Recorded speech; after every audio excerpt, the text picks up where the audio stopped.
Greetings, friends, and welcome. The What's Right show, powered by Sam & Ash Injury Law, is on. Happy Wednesday, June 18th. We are, according to some, on the brink of war. And based on the emails that I'm receiving here from many of you, trying to get back to you as quickly as I can individually, I have to say, I think that there is trouble in Magaland. And I'm going to attempt today, I don't know if I'll be successful, but I'm going to try to put those of you who are so deathly concerned right now about either trusting Netanyahu or just basically worried about getting ourselves involved in a full-scale war, I'm going to try to put your minds at ease. You don't have to, by the way, you have to buy what I'm saying, but hear me out, okay? Like, give me the opportunity, at least, to tell you why I, generally speaking, feel good about this one. And most importantly, and this is what I want to get to this hour, why this is different from Iraq. Why this is different from the Bush administration and weapons of mass destruction.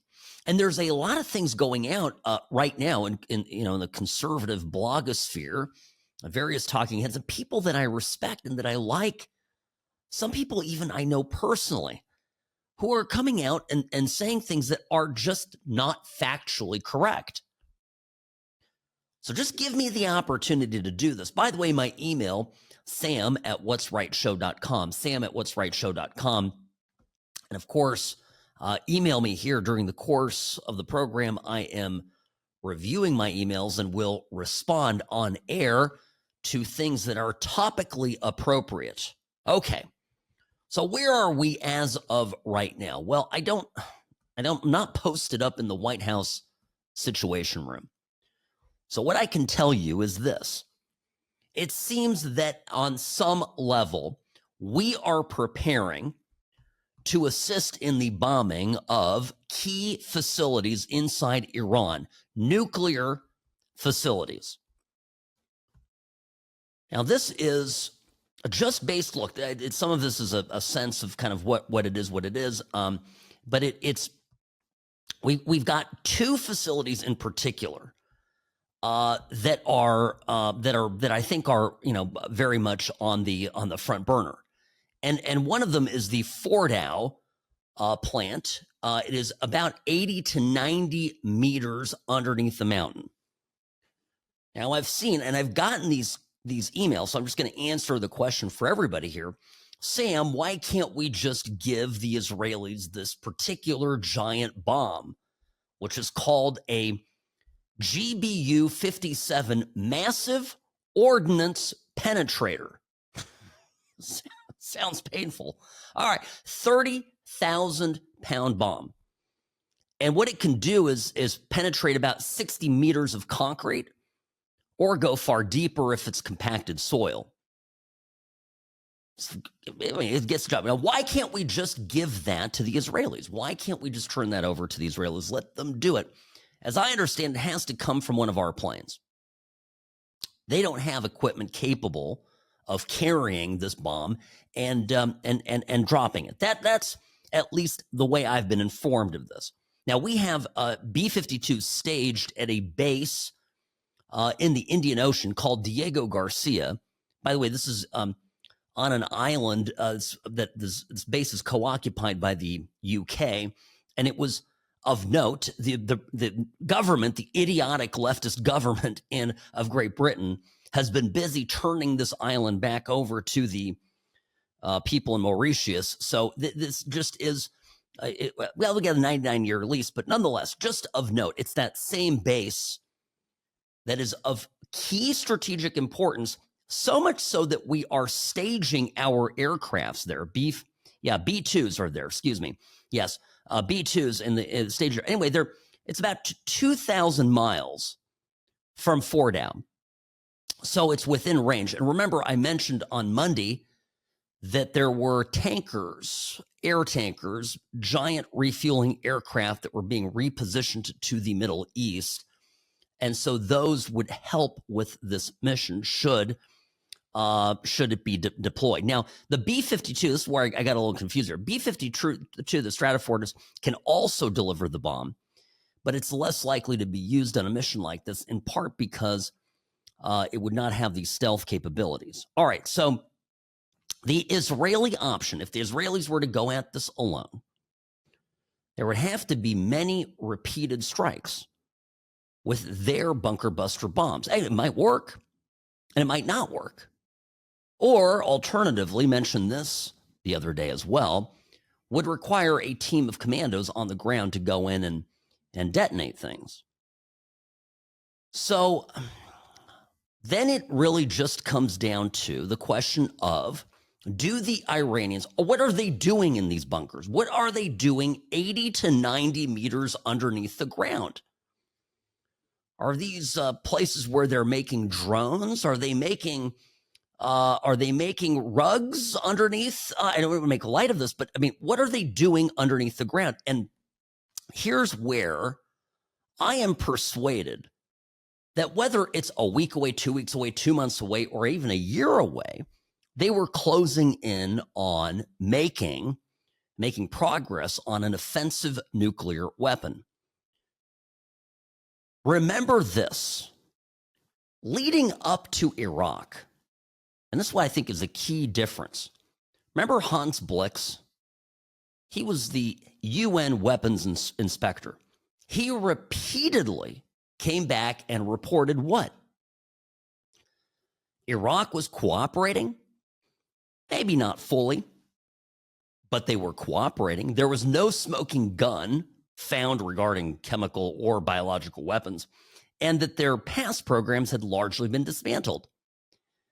And then Mohammed El-Baradei, remember this guy, who was the head of the IAEA, came in March of 2003 and said, we found no evidence or plausible indication of the revival of a nuclear weapons program in Iraq. He debunked those forged documents that came from the Niger, claiming that Iraq was seeking uranium there.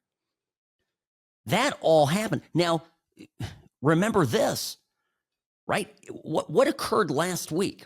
The same agency, all right, here that previously with Iraq said, no, there's really nothing here.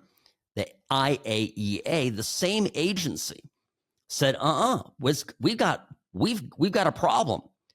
Back in 2021, they claimed Iran began producing natural uranium metal, allegedly for research. Later that year, Iran produced uranium metal, enriched it to 20%, which has literally no known civilian justification. What is it used for? It is essential, however, to building a nuclear bomb core. So Iran then admits converting this uranium to, uranium metal, and they admitted to it. And then they began negotiating, right? And you can go through this whole thing. You can go through the centrifuges that they found, all of this stuff. It's there. The people that are claiming that we don't know that Iran is doing this, or people that are claiming that the Israelis are leading us on, or the people that are just claiming that this is all fine and dandy, and we could just let Iran do what they're going to do, I think are being willfully ignorant to a very serious problem. Remember what happened last week? We had the UN. We literally had the committee in the UN charged with protecting the world from nuclear proliferation vote against Iran. There are countries on that committee that despise Israel. They are deeply, and I mean deeply, anti-Semitic. And they voted against the mullahs of Iran. They decided that they were going to shelve their anti-Semitism, their plentiful hatred for Israel, that it was more important to stop Iran in its tracks. And yet we have people here, some people that I like and respect in this country, that are going, we're just getting fooled by that Netanyahu guy. This is very dangerous. By the way, there's one popular misconception here that I'm seeing circulated over and over again. I want to address this here. Matt Gaetz talked about it on his program last night. I'm going to play the clip and give my response when we come back. Sam Mirejovsky, News Talk 840 KXNT. The What's Right show is brought to you by Sam & Ash Injury Law. In a crash, call Sam & Ash 702-820-1234 because you deserve what's right. I'm the best. Personal injury law has been the same for a long time. The best. Big egos, greed, and sleazy schemes. We've had enough. Welcome to Sam & Ash, the new standard for personal injury law, where things are done the right way, because you deserve a team that delivers real support and results. When you have both, your whole world can change. Sam & Ash Injury Law, because you deserve what's right. You know, I get it, folks. We really got taken by George Bush, Colin Powell, and that whole melange of clowns that we trusted, that we voted for, some of us twice, and then defended against what I thought at the time were unrighteous assaults from a deeply biased media. Harder today to make sense of everything that is going on vis-a-vis Iran. Sam Mirejovsky, News Talk 840 KXNT. Greetings, friends. Welcome to the show. Obviously, I am endeavoring today to make sense of this myself and hope to ease the fears that many of you have that, you know, that Trump is going the way of the neocon, which I don't think is the case. Remember, I mentioned just before the break, and if you're joining us now, from the last segment, mentioning how the UN inspectors deployed to Iraq in advance of the Iraqi invasion, you know, everybody came back and said, no, there's nothing here. And it was Colin Powell that went and said, this needs to happen. We have intel. We have it confirmed that there are weapons of mass destruction. Last Thursday, okay, Iran, you know, this thing, the saga, obviously, with inspectors and people visiting Iran and confirming from the UN that there's a weapons program, this is established. And it was the vote last Thursday that kicked all this off. And what was the vote? The vote determined that the International Atomic Energy Agency, the IAEA, decided in a resolution on Thursday that Iran is in full non-compliance with its nuke safeguard obligations. This didn't come from Israel. This didn't come from Bibi Netanyahu. This was the United Nations, a Jew-hating organization. Trust me, you know this. This is from the Board of Governors at the UN in Vienna, the IAEA. Okay, so look, obviously the US, France, UK, Germany put forward the resolution. 19 countries on the IAEA board voted. Apparently Russia, China, and Burkina Faso were the only countries opposed. I don't know about you, but I really think that if Russia and China are saying no, Burkina Faso, okay, whatever. Burkina Faso, too, saying no. Don't forget them. And everybody else is voting yes. I think there's something here, particularly, you know, the D-bags in Germany who aren't particularly forthcoming when it comes to matters of Israel. These Western European countries are not fans of Benjamin Netanyahu. Okay? So you have to ask yourself this question. Now I teased this clip, and I'm going to get to it right now, which is Matt Gaetz on his show. Great show. Love Matt. Think he does great work. I'm a fan, okay? So I'm going to play something here. And I know many of you have seen this or have heard precisely this, we'll call it this argument being made And this was Monday on OAN on his show. So listen here. Many of President Trump's pro-Israel friends and advisors are trying to pressure and convince him that the United States should join airstrikes against Iran. On this program, we strongly disagree with that assessment and that advice. President Trump should reject it. I'm old enough to remember the last time Israel coaxed the United States into a regime change war in the Middle East. Listen to now Prime Minister Bibi Netanyahu tell us in 2002 that invading Iraq would be a good choice. It's not a question of whether Iraq's regime should be taken out, but when should it be taken out? I think the choice of Iraq is a good choice. It's the right choice. There is no question whatsoever that Saddam is seeking and is working and is advancing towards the development of nuclear weapons. No question whatsoever. And there is no question that once he acquires it, history shifts immediately. Watching these clips that are more than 20 years old, does it make you feel like the Israel foreign policy seduction of the United States is some sort of regime change Mad Lib, where they just say, like, fill in country here, probably getting nuclear weapons, join us in some destabilizing effort? Netanyahu wasn't telling the truth about weapons of mass destruction in Iraq. And not only did the United States believe him, we parroted his lies to the world. You know, Matt Gaetz is right, and he's wrong at the same time.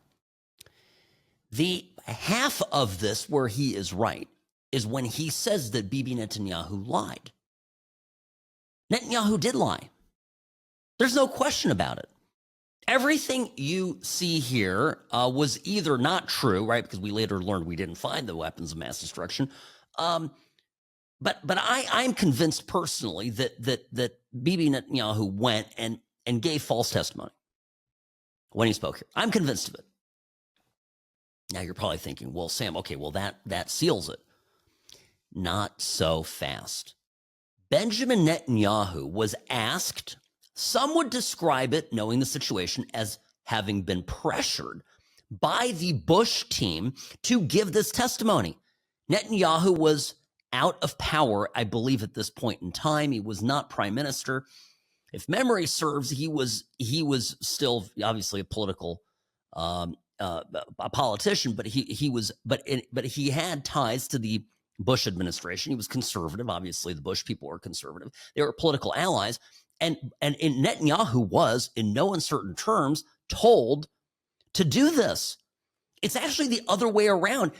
Netanyahu didn't lead Bush by the nose to go into Iraq.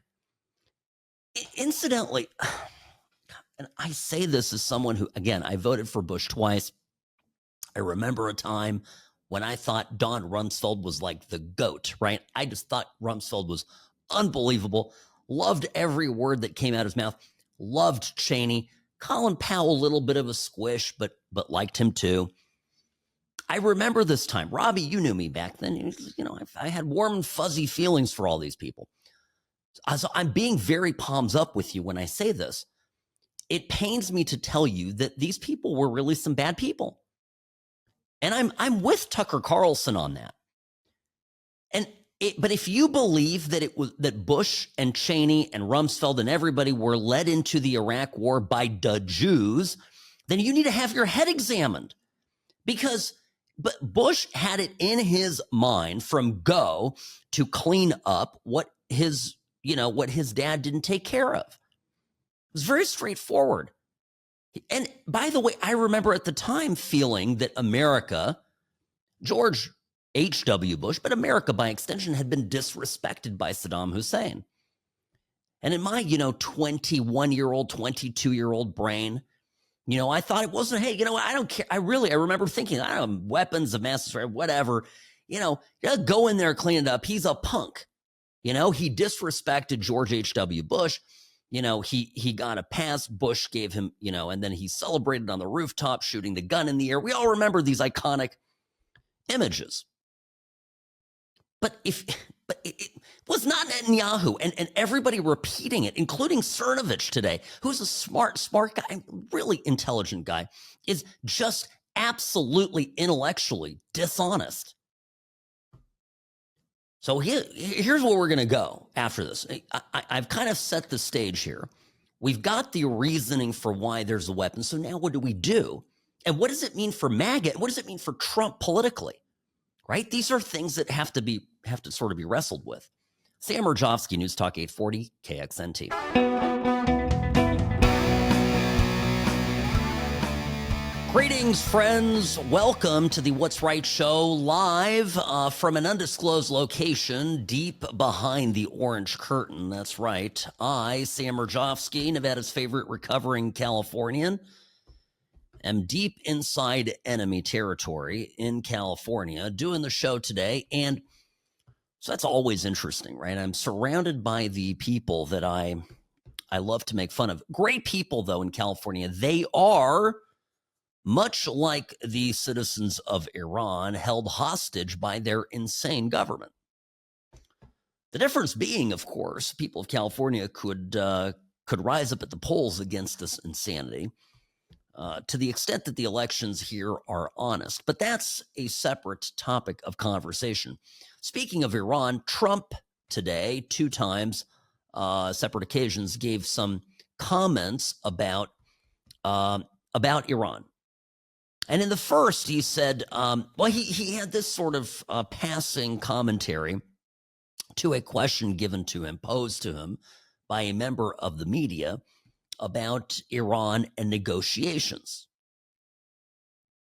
So he gets asked basically, do these negotiations, I mean, should we maybe continue talking to Iran, and are they really a danger to the United States of America? And this was Trump's response. No, they had bad intentions. For 40 years, they've been saying death to America, death to Israel, death to anybody else that they didn't like. They were bullies. They were schoolyard bullies. And now they're not bullies anymore, but we'll see what happens. Look, nothing's finished until it's finished. War is very complex. A lot of bad things can happen. A lot of turns are made. So I don't know. I wouldn't say that we won anything yet. I would say that we sure as hell made a lot of progress, and we'll see. The next week is going to be very big, maybe less than a week, maybe less. But is there anybody here that said it would be okay to have a hostile, very, zealots really, but to have a hostile country have a nuclear weapon that could destroy 25 miles, but much more than that, could destroy other nations just by the breeze blowing the dust? That dust blows to other nations and they get decimated. This is just not a threat you can have. And we've been threatened by Iran for many years. If you go back and look at my history, if you go back 15 years, I was saying we cannot let Iran get a nuclear weapon. I've been saying it for a long time. And the fact is, this is what's so perplexing. There's so many people out there, including some of you. And look, I get it. Trump said no new wars. But that's different from saying, oh, well, we're just not going to do anything when faced with, incontrovertible evidence that a bomb is imminent. Again, whether it's a week, 2 weeks, 2 months, or a year. And Trump has been unbelievably consistent on this. Here is just a small little taste of statement after statement, all transpiring over many years of Trump talking about the Iranian threat. This is it almost sounds like it's the same clip, but it's from literally from different years, from different elections, from different press conferences. Over 10 years, Trump has been saying literally the same thing. You cannot let Iran have a nuclear weapon. You cannot let it happen because bad things will happen if that happens. But everybody stopped. They were ready to make a deal. We would have made a deal that was great for everybody. No nuclear weapons. You can't give them nuclear weapons. Now they're going to have a nuclear weapon. Don't let Iran have nuclear weapons. That's my only thing I have to tell you today. Don't let them have it. They would have never had them, including Iran. They can't have a nuclear weapon. That's all. They can't have nuclear weapons. It's too destructive, too powerful. They can't have it. But I wanted to make a deal with them. No nuclear weapons. You can't have nuclear weapons. Nuclear weapons are the single greatest threat to this world, to the whole world. And Viktor Orban understands that, and some others do too. I just don't want them to have a nuclear weapon. And they weren't going to have one, and they cannot have a nuclear weapon. That was the only thing. The one thing I said, you cannot have. I just didn't want Iran to have a nuclear weapon. I said, we're going to make a great deal. Everybody's going to be happy. You're going to be rich as hell again. Everything's going to be great. But you cannot have a nuclear weapon. You can't let Iran have nuclear weapons. Iran cannot have a nuclear weapon. Very simple. They cannot have a nuclear weapon. Instead, we have a very hostile country that wants nuclear weapons. Can't let that happen. The main thing is Iran can't have a nuclear weapon. That was my main thing. The deal was a simple deal. I mean, I don't know. I voted for this. You voted for this. So what are you complaining about now? And by the way, nobody is saying boots on the ground. We're fueling up B-2 bombers with the prospect of dropping the mother of all conventional bombs, this bunker buster, deep penetrator, whatever it is. Sounds like it's from a sex show. That's probably by a team. Biden probably thought it was some sort of a toy. Buttigieg, right? We're talking about literally going in there strategically on target, 2 sites, and eliminating this program. Now, somewhere in all of this, we've woven in some kind of a dialogue, a monologue, whatever you want to call it, about regime change. Now, let me give you my personal, I do not speak for Trump. I don't speak for MAGA. I speak only for me, myself and I, and the What's Right show. I'd love to see regime change in Iran. I really would. And I think it's possible. What should our role in that be? Pretty limited, okay? I think the difference between Afghanistan, Iraq, and Libya, and all these places, and Iran is significant, okay, when it comes to regime change. And this has to be said. The key critical difference is, well, there are 2. One is that there is a sophisticated, respectable opposition and organized opposition and government in exile, almost, if you will, under the current Shah Reza Pahlavi, who lives in the U.S. And he is, the rightful heir to the Persian throne. His father was the Shah. He was stabbed in the back by the peanut farmer who became one of the worst presidents in American history. This whole mess exists because Jimmy Carter is a retard. Was. And so, we have this opposition, this sophisticated, Western-friendly opposition leader already ready to go. And he's making messages. He's doing this. He's filming his videos. He's in contact with people and said, this Iranian government, this mullah thing is going to crumble on its own. I don't think we just need to get rid of the nukes. That is our objective.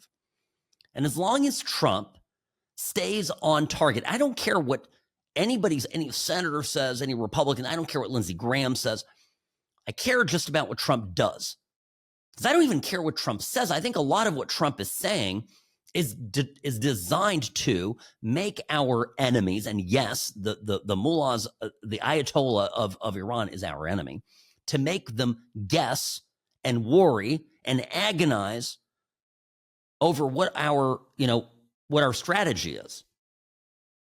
A lot of what Trump says is deliberate misinformation, and folks, we all should take it as such with a grain of salt. And I'm not saying this in full defense of Trump. I want him to be lying every time he goes on TV about what he's going to do and or not answer the question. I certainly don't want him to get up there and be honest. There's no strategic advantage to that.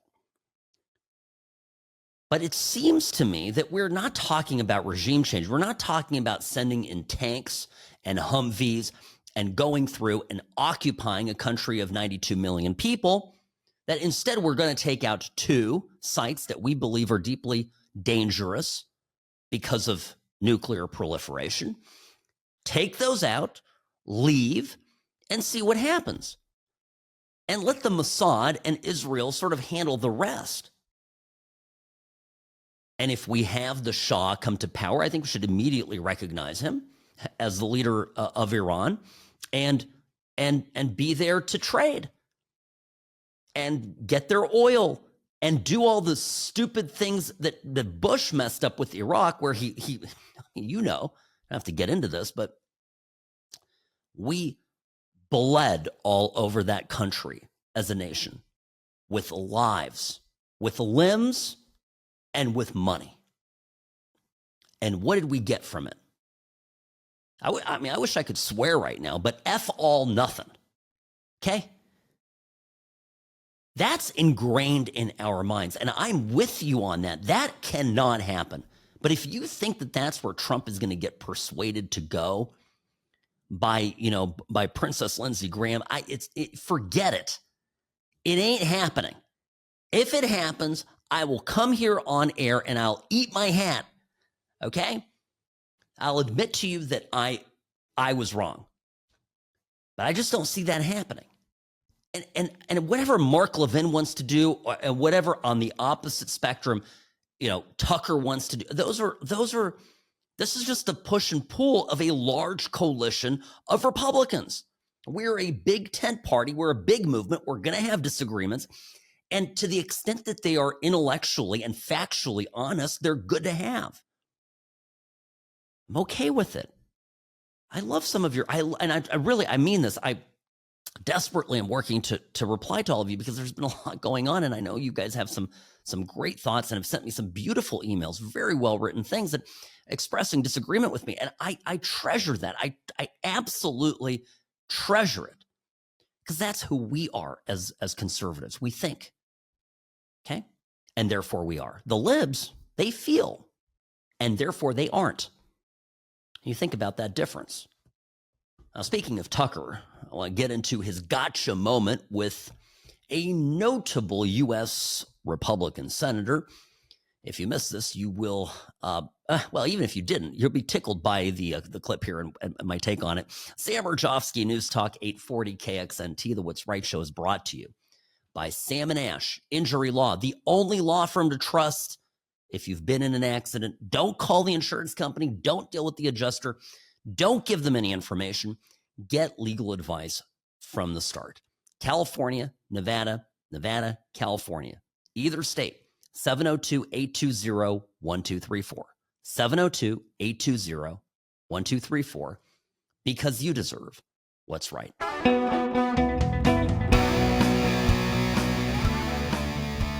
Hi, welcome back. Sam Mirejovsky, News Talk 840 KXNT, in his second comment today about the situation in Iran, Trump on the White House lawn gets asked by a reporter, basically, so what do you say to the supreme leader of Iran? What do you say to the Ayatollah Khamenei? You tell him to surrender. And this was Trump's response. The question is in there, and then you can hear it's a little loud in the background, but I think you can make it out. President, what do you say to the supreme leader of Iran who says that they will not surrender? Say good luck. What is the end game? Say it. It's already run out. That's why we're doing what we're doing. Yeah, they had 60 days and a big, 60 days, plenty of time. And they made a mistake. Honestly, they made a mistake. Their country's in ruins. So many people are dead that shouldn't be dead. It's a very sad thing. They had 60 days. I can't really tell them it's a sad thing. Too bad, so sad, So, it just, to me, it's very non-committal and threatening. It's intended to do that. Now, these comments came just as Tucker Carlson released a teaser for his interview on his network with Ted Cruz. Now, this, by the way, can I be honest with you folks? I can't do everything. I really can't. It's 1:51 right now. I've been on air since 1 o'clock, doing show prep before that. Apparently, about 45 minutes to an hour before we went on air, the full interview released. I just can't do it. I can't listen to the full sit down and do show prep and, finish doing my legal work that I, do my day job. So I haven't listened to the whole thing.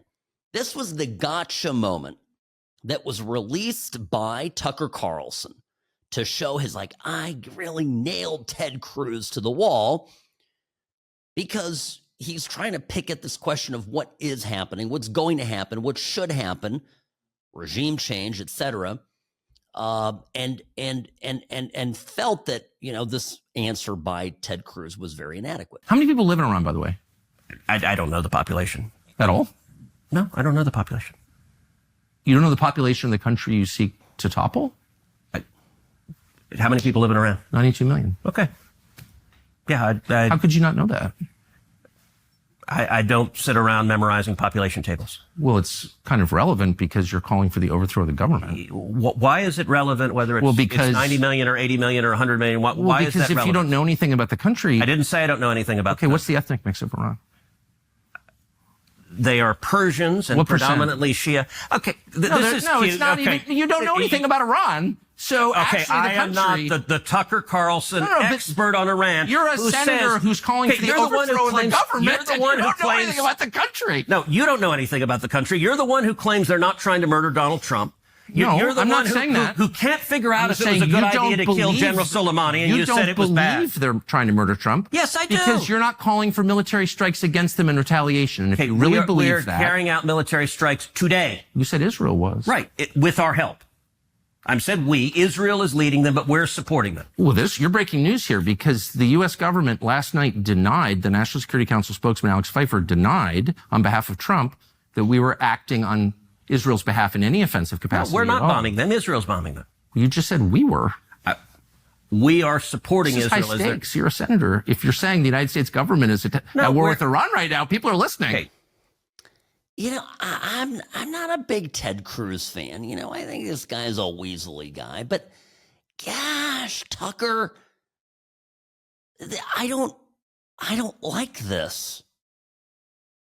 I know many of you are big fans of Tucker's, and I am. I am, and I'm still in a position where I want to defend him. But at the same time, I'm bothered by this. The we is being used to describe look, I feel like we in America deserve some credit and thanks for the money that we send to Israel by way of aid. So when Israel is succeeding at spanking an enemy of the United States on our behalf, I am very happy with using we to describe that. And this kind of gotcha journalism is what the left does. Jeez, yuck. It bothers me. Now, I am not one of these people here that's going to... some folks out there that have always rubbed me the wrong way. Tucker's not one of them.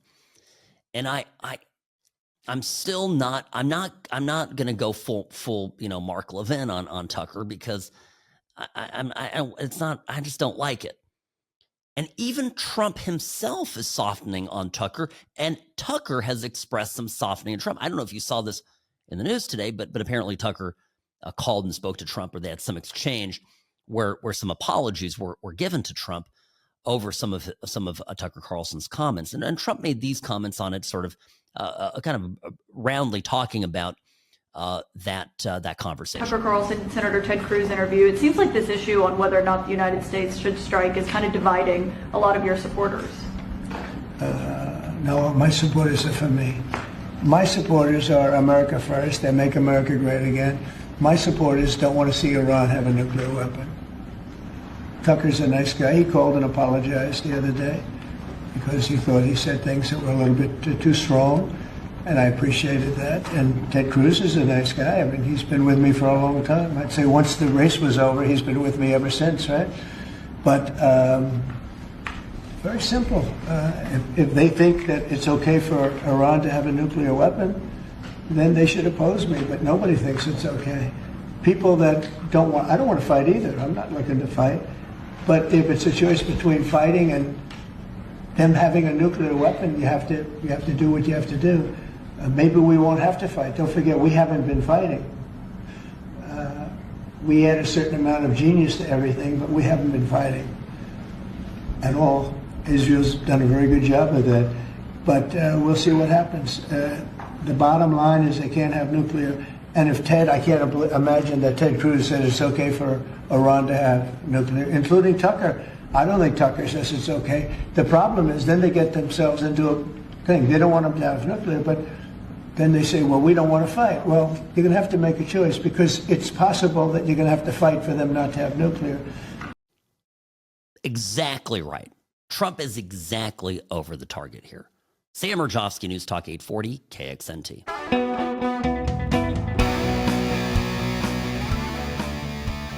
Greetings, friends, and welcome to the What's Right Show, your place for common sense conservatism, Monday through Friday, 1 to 3 p.m., right here on News Talk 840, KXNT.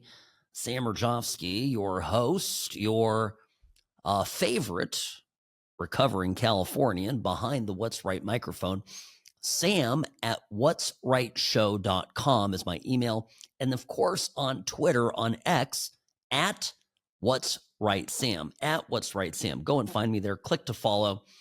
Show updates, different reactions to things happening, retweeting of great videos, and some entertaining content. Now, I'll tell you what I find entertaining. Let's just take, for example, the last couple months of Trump. All we're doing right now is talking about Iran. It's not just Iran that is going on out there in the world. Trump has had a busy couple of months. And we're 149 days into Trump 2.0. So almost tomorrow, we will be 150 days in. And we only have, this is a fun note, 12 more days of Pride, which this year has been a little muted, if you ask me. But that's not what I want to talk about. Trump has had, if you think about it, right, you've got these, no King's Day. Let's kind of work backwards. No King's Day. That was supposed to be a big thing. The Democrats wanted the indelible impression that this was the largest political protest of the modern era and that this was going to be the big, black eye on Trump. And Trump shrugged it off. You had rallies with a bunch of, nice alternative people showing up, screaming, waving their flags, holding their placards, floating the Trump baby balloons. And that was sort of the end of it. And by the way, overshadowed by grave national security matters. Before that, concurrent with are obviously the ICE protests, the riots, blue cities across America coming down with bouts of violence, which Trump quickly dispatched National Guard troops to break those down. What happened with that? Gavin Newsom, for example, sued Trump to try to bar him via the courts from exercising his constitutional right to manage the National Guard out there in California. So what resulted of it? Well, I don't know if you saw this, but just the other day, the judges came down, 3-judge panel, Court of Appeals, and said, yeah, we're not inclined to really hear this. We don't think there's any standing to really see this case through. So anyway, so we had that. What else? We have tariff fights that now are not even being talked about because the cost of goods continues to go down. In other words, inflation is coming down, is cooling. We have Trump in the Middle East before there was talk of launching an invasion of Iran.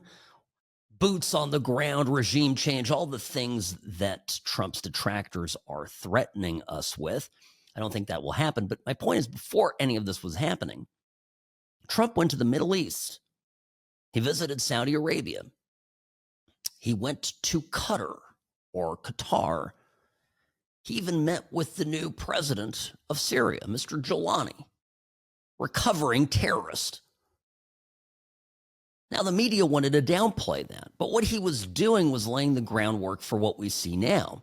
And in retrospect, instead of having a president, as has been the custom in this country, to travel to the Middle East and just hand out goodies by way of aid, taxpayer-funded welfare for host states, Trump went with a goodie bag. He literally went, he was like a kid at trick-or-treating, and he went around, he went to MBS, he went to Saudi Arabia and go, what do you, trick-or-treat, what do you got for me? Well, we've done a lot for you. America's done a lot for the Saudis. So now what's in it for us? And like the salesman for America that Trump is, he returned back to Washington with a bag full, up to $4 trillion of commitments and contracts to do business with Made in America. I mean, I can keep going, right? But the point is, right, there's all of these successes are occurring. All of these incredible things have been going on. Trump has been winning. He's fighting Harvard. Harvard is losing. He's going after, he has convinced Mayor Adams in New York to cease being a sanctuary state. He's going after immigration in a way that I have never seen in my lifetime. I was asked recently about this. It was in a TV appearance and asked me, so why, Obama deported all these people and Trump, obviously is on track to deport a lot, but maybe not even as many as Obama did. Why is everybody freaking out here? And it's TV, so you've got to give a quick answer. I'm going to give a longer answer here because this is my show and I can do whatever the hell I want. My longer answer to this is the Obama numbers are deceiving. And I know our side likes to use them as why are you mad at Trump? Look, Obama did all these things. But Obama artificially inflated his deportation numbers with people that were just turned around at the border. Call those illegal immigrant attempts or rejections.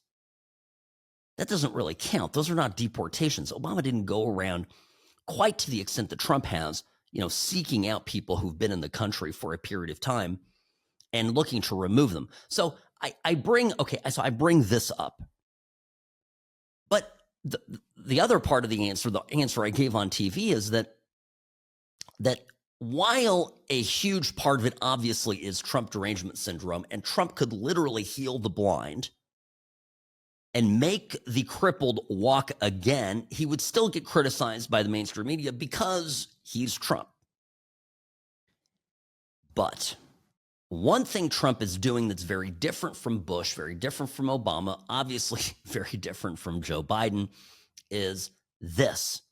Trump is being public about it. Tom Homan is on TV every night.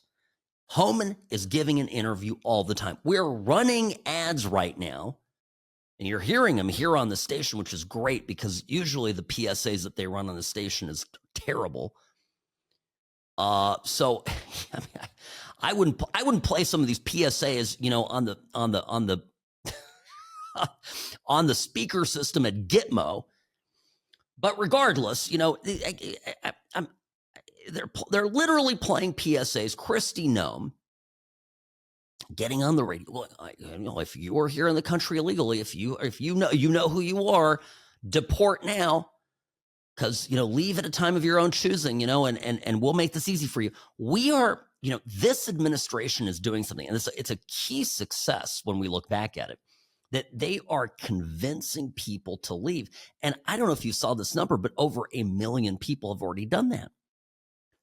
Now, whether you believe the number of illegal immigrants that came in under Biden, was 14 or 15 or 20 million or 30 million, 1 million people right off the bat is kind of a big number. It's certainly 1 million more than we would have otherwise, and it's dissuading new people from coming to the country. The welcome mat that was rolled out by Joe Biden is gone. So these are just some of the successes. of Trump's, and I've been just saying of the last couple of months, because if you just condense it into a more recent time period, it's astounding. But tomorrow, 150 days of Trump. So how is the public reacting to this? And I bring it up in the context of now this conflict within MAGA, where you have a number of prominent MAGA voices saying this isn't America first. And Trump's answer to it is, who the hell are you to tell me what America first is? I'm America first. I made America first. I am what I say it is, which is obviously the right take. And then, of course, the question is, do people stand behind Trump? And what do the polls say? And I want to unpackage that a little bit for you when we come back, because it tells an interesting story. Well, it's not necessarily a good one for Tucker Carlson. That's all I'm going to say. Sam Mirejovsky, News Talk 840 KXNT. The What's Right show is brought to you by Sam & Ash Injury Law, because you deserve what's right. The Sam & Ash team, they wanted me to have the best care. They had my interests at heart. I have an enormous amount of gratitude. I cannot say enough thank you.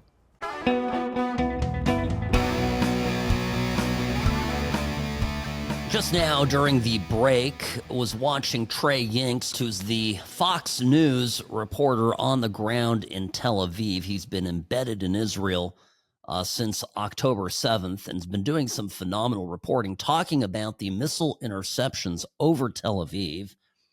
Very interesting stuff. Sam Mirejovsky here, News Talk 840 KXNT. Greetings, friends. Welcome back. What I find interesting about it, he said that they are having a greater success rate at intercepting Iranian missiles. They continue to come, but not in the same quantity, density, if you will, a barrage of attacks as was the case over the weekend. And it suggests that Israel, with, of course, American help, I'm going to say the way Ted Cruz said it to Tucker Carlson, we are succeeding in degrading Iran's offensive capabilities. Well, why is that relevant? Well, it's relevant because it means the conflict is not likely to, if properly defined, right, as taking out Iran's nuclear facilities, it's not likely to spill out into a broader war. They're on the mat. Go in, finish it off, reach your objectives, get out. And whatever's left in the rubble, leave that to Israel and, the Shah of Iran to forge a new future for Iran if that's what they want. That's my take on it. Okay, so what do the people, and particularly, right, this is there's been a lot of polling on this. This got released overnight, and it's the Gray House Israel-Iran poll. This is just among Trump 2024 voters. All right, so overall, job approval for President Trump. What do you think that is? The net is plus 90, okay, among Trump voters. So, it's huge, and it's fresh. This is as this Iran thing is going down. Second question, do you approve or disapprove of the way President Trump is handling immigration and border security? And by the way, you're wondering, why are these questions, general questions, on the Iran-Israel poll? And I view them as being that these are sort of the controls, right? This is kind of to test the overall accuracy of this group, because my sense is, I haven't looked at the number yet. My sense is that this number is going to be very high. Okay, what is it? Plus 95. Okay, so what do we have here? They love what Trump is doing, plus 90. Net favorables among Trump voters, 2024 Trump voters, plus 95. Remember, there's a lot of independents in this group. Okay, this is not just, MAGA Republicans. All right, now let's go to sort of a broad question about how is Trump handling national security and foreign affairs. Again, I haven't described. I can see that they're going to be good. Okay, I see that they're going to be good, but I don't have the net number. What do you think this is? Well, I mean, buckle a buttercup. It's huge. Plus 90. So then it asks the question, have you seen about, anything about the conflict? And 66% said a lot. Yes, some, 27%. Yes, a little, 6%. And don't know was 0. Actually, it was 2 people out of hundreds said don't know. Imagine, 2 people who have no idea that there's a conflict going on with Iran. Okay. Here's where it gets a little dicier. Do you support or oppose Israel's recent military strikes against Iran's nuclear facilities? Plus, it's still big, folks, 73%. How about Israel's actions in Gaza following October 7th? Again, among Trump voters, plus 79. So, Iran, do you believe that Iran poses a threat to American national security? 57% very serious, somewhat serious is 25%, and then not very serious is 11%, not a threat at all, or don't know, 5% and 2% respectively. So 7% say, not at all, or have no idea. Iran has been enriching uranium and accelerated its nuclear program. 74% very concerned about this. Okay, so these are big numbers. This is big numbers. This and here's another one, right? A diplomatic deal with Iran cannot be trusted, and it's likely that they will attempt to develop nuclear weapons in secret. 73%. Yeah. Do you believe the U.S. should provide military support to help Israel defend itself? 48 and 24%. Yes, definitely, or yes, probably. So this is pretty good. Now, what about offensive weapons? Again, 58, 21%, so about 79%. Do you support taking its own direct military action? Now, here is where it gets strongly support, 35%, somewhat support, 37%. Still together, those two numbers, that's over 72%. So my sense of this is, a very thorough and vetted survey here, my sense is that Trump very much has the mood of the country and the mood of his voters, and that people trust Trump on this. And here's the risk. So this is, here's what I'm getting. So you've got all of these people out there, like Matt Gaetz on his program played the clip last hour, where he's saying, I'm sorry, I can never be for this. I'm putting my foot down. I remember what it was like in Iraq. And yet President Trump seems to be very much still leading a large majority of his voting bloc that trust in him, believe in him, and seem to be supporting him to the extent that he has so far articulated the mission as being to defang a potentially nuclear Islamic State of Iran. I think voters are behind him on this. So look, and by the way, I respect Tucker Carlson that he is his own person. I get it. The problem is there's a lot of people out there who are, I think there are a lot of people who sort of pretend they're MAGA, right? And come forward and have made a tremendous amount of money and fame and following on the basis of supporting Trump. And then all of a sudden they are now projecting their own, desires and beliefs onto Trump.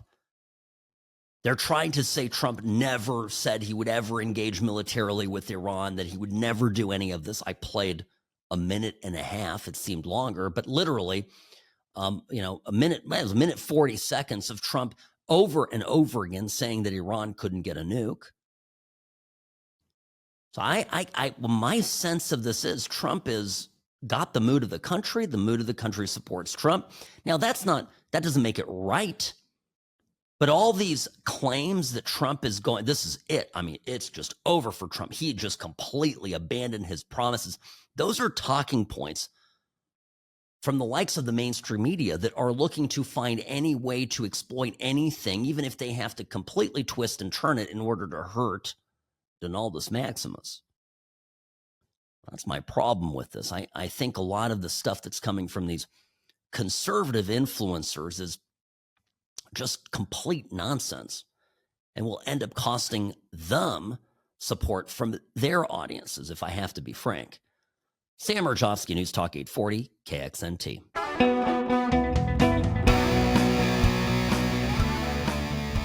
All right, this is big news out of Boston. Karen Reed not guilty of murder at her second trial.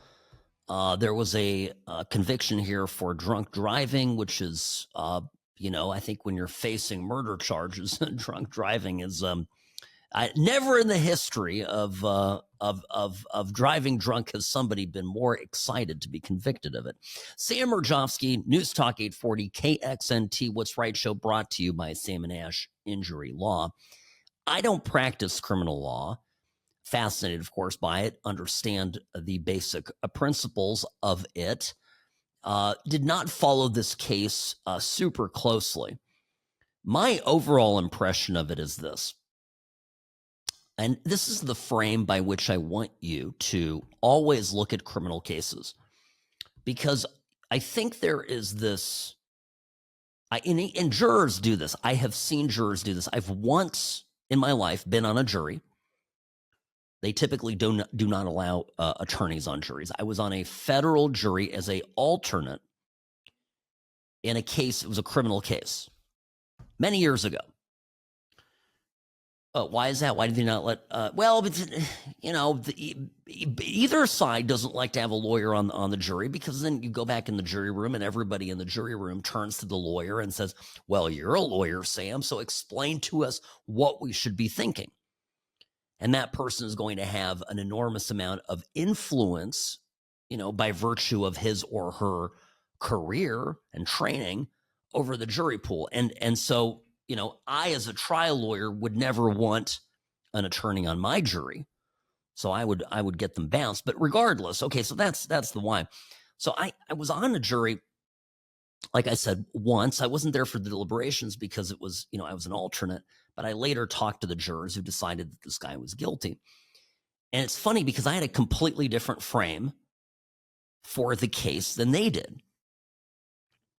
And I'm going to get to what this means for Karen Reed. And by the way, if you don't know what this case is about, this is a woman who, the allegation was that she had deliberately run over and killed her Boston police officer boyfriend, that they got into a fight. She got drunk and drove her car over him and killed him. That's been going on for years. I think the murder happened in 2022, if it was even a murder. Okay, so that's what the case was. Anyway, so here's back to my case. And it was a fraud case. It was some sort of a scam, and it was an FBI entrapment case. This is the case that I was on a jury for. And I'm listening to this FBI. I listened to all the testimony. I was there for every minute of the trial. And here's what I can tell you. I'm looking at this and I'm going, yeah, the guy sitting there seems to have done this stuff. Maybe. I can't be certain, but it seems to me that he is. But I'm looking at it. Does this meet the legal threshold? Is this prosecutor proving his case beyond a reasonable doubt? And I'm an intelligent person, okay?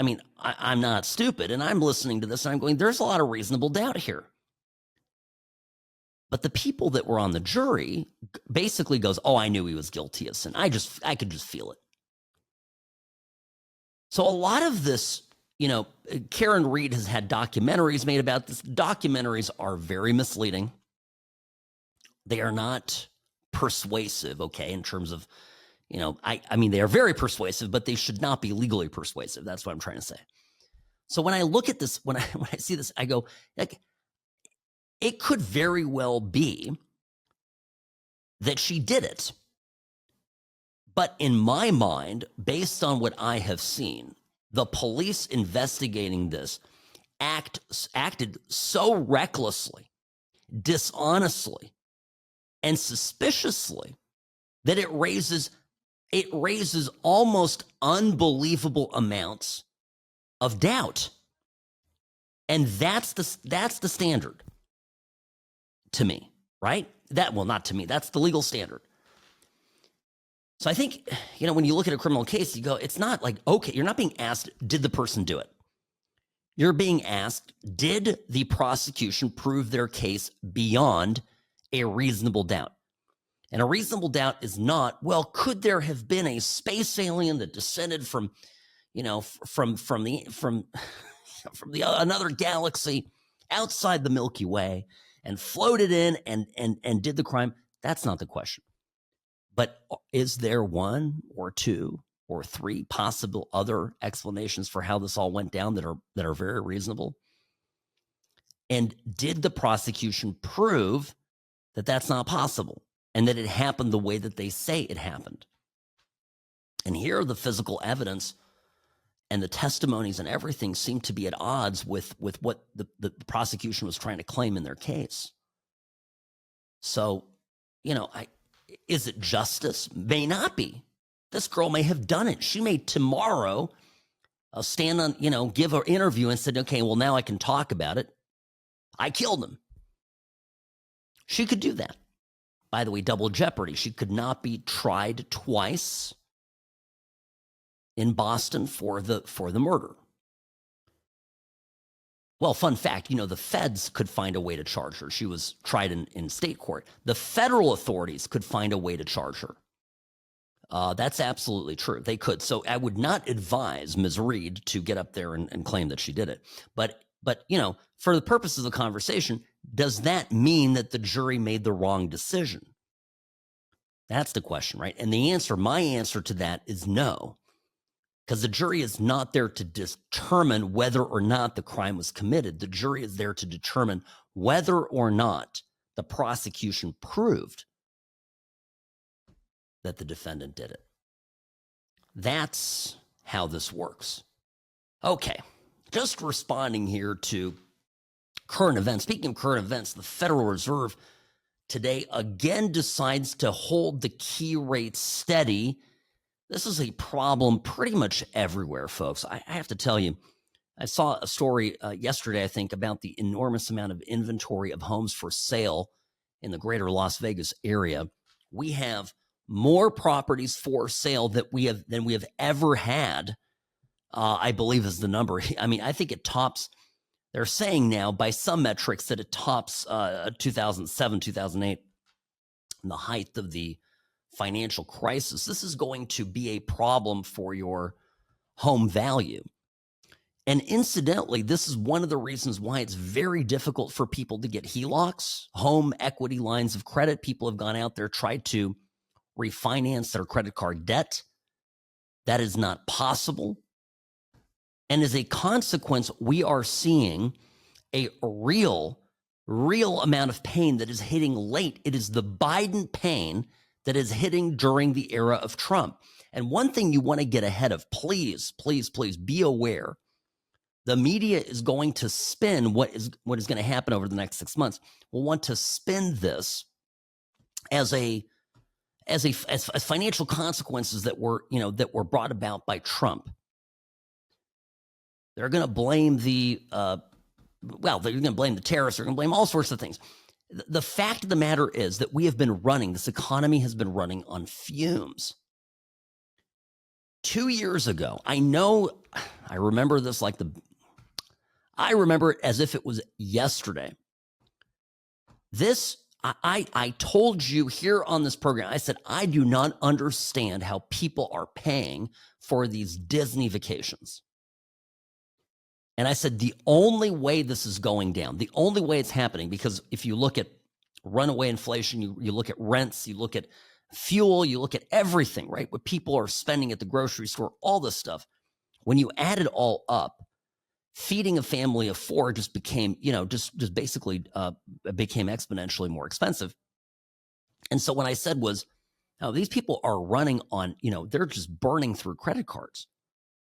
And when this catches up to them, it's going to be a real pain in our economy, and particularly for businesses that require folks to have discretionary income.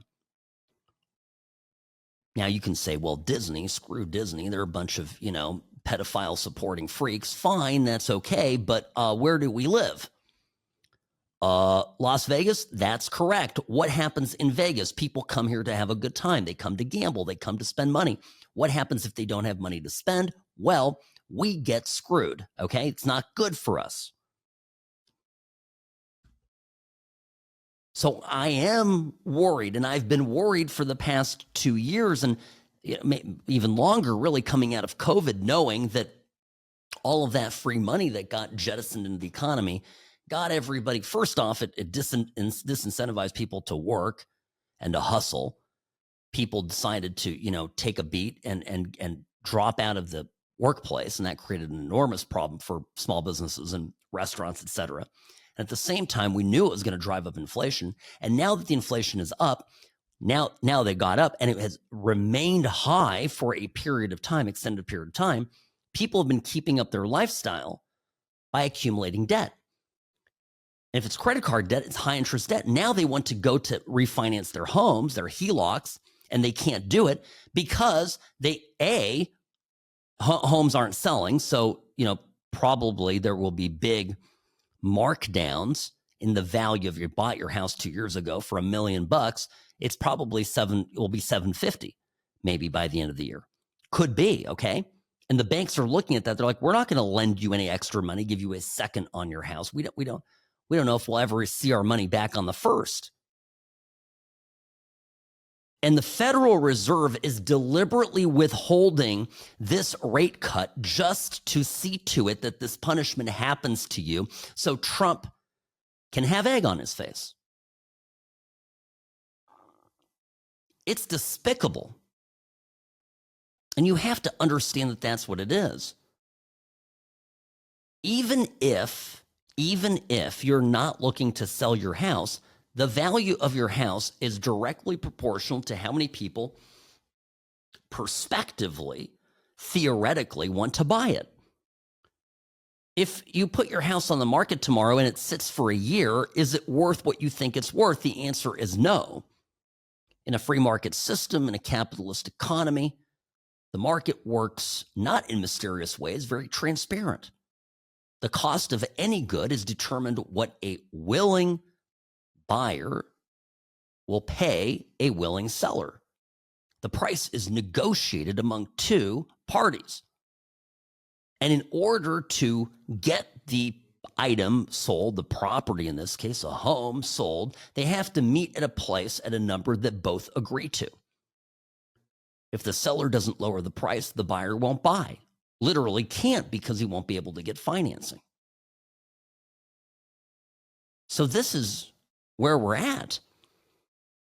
And so even if you don't want to sell your house, it's still, the value of it will drop, and you'll find that you can't tap into your home equity, which you've been told is this vaunted thing. It's just so messed up. And then you've got these rich, multimillionaires in DC that are playing politics with literally your life. Have to take a quick break. Sam Mirejovsky, News Talk 840, KXNT. That's one of the big stories right now, and I think people are overlooking the devastating impact this will have. Be right back after this, folks. Don't go anywhere. More of the What's Right show up next.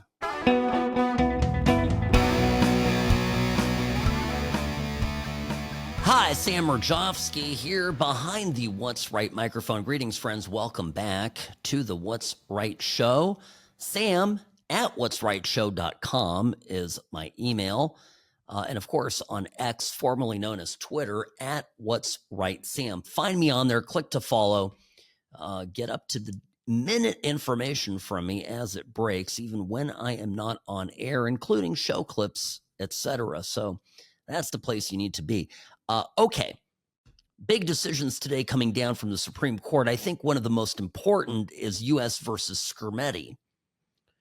The Skrmetti case, this is the Tennessee law, by the way, that banned gender-affirming medical care for transgender minors. Put another way, this is the child mutilation bill that the bill that prevented child mutilation. And you know, the plaintiffs there, some parents who wanted to, chop off their kids' parts, sued. So one of the parties there named Skrmetti. At any rate, the Supreme Court, in a 6-3 ruling, rejected the claim that this law in Tennessee violated the Equal Protection Clause of the 14th Amendment. Now, put simply, what does this mean? What is the Equal Protection Clause? Well, the Equal Protection Clause of the 14th Amendment, as it has been determined by the courts, has created a body of law that suggests that you have certain protected classes. So you have a higher level of legal protection for people who have an immutable characteristic. For example, race. We all agree that race cannot be changed. I know we're all for trans people. Man can become a woman can become a man, or so we are told. But really, so far, every person who's white who tries to be black sort of ends up, in the dustbin of personal reputation, i.e., Rachel Dolezal. Anyway. So this decision has essentially, affirmed not just that laws forbidding the mutilation of kids are legal and are constitutional, meaning other states can pass these and enforce them. Huge win for protecting kids. It also says the trans people are not protected, are a protected class under the Equal Protection Clause. This is huge. Now, it's not an immutable characteristic. Remember, a big move was when they decided that gay people were an immutable characteristic. Can't change that about yourself, right? You're either gay or you're not gay. And people rightly were upset by that. But this is, according to 6 out of 3 of the justices, including the great disappointment herself, Amy Coney Barrett, a bridge too far. Matt Walsh, writing on X, here's another person you ought to follow when you're on X, logged in, ready to go. Matt Walsh wrote, 3 years ago, we launched our investigation into Vanderbilt's child mutilation practices. This is the Vanderbilt University clinic, and I played the tapes. We went over all this when it was happening. It was disgusting. These people in there, these physicians were on tape, gleefully reporting on all of the money they were making, butchering these kids. So Matt Walsh writing, launched our investigation of Vanderbilt's child mutilation practices. We rallied in the state capitol. Our lawmakers responded with a law banning child mutilation in the state. Today, the Supreme Court upheld our law, which means child mutilation can be banned anywhere and everywhere in the country, and it should be. This is a truly historic victory. I'm grateful to be a part of it, along with so many others who have fought relentlessly for years. A notable detransitioner, Chloe Cole, this is a brave young lady who, got sort of bamboozled to start this process and took the hormones and went through surgery, just absolutely devastated her life, and now is an outspoken critic of these transitionings, child transitioning, says, quote, things could have gone very differently today. Trump's 2016 win changed everything. Without it, we'd have a White House pushing trans ideology and a court tearing down child protection laws. We've had massive victories over the last decade, and the biggest are still ahead. She's right about this. Now, what I want to add to this, of course, is looking ahead, as I always try to think, what kind of bearing does this have on the next, let's say, 5 years? What will occur here, inevitably, is that blue Democrat-run states will continue to double down on this barbaric practice. And when they do, they will end up the outliers, okay, in this country, in this practice. Now, it's going to devastate lives. I take no delight in it. I grieve for the children that will be mangled by them.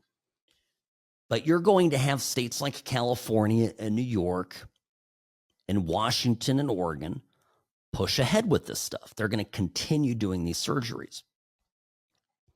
And there will be states that protect kids. And when eventually it becomes majority common consensus that this practice really is as barbaric as we all have been saying, I think it will be just another massive nail in the coffin of the Democrat Party ideology. That will happen. So, folks, keep your chins up. We got this. It's not all good news out there, but things definitely progressing in the right direction. We'll be back tomorrow, same place, same time. Sam Mirejovsky, over and out.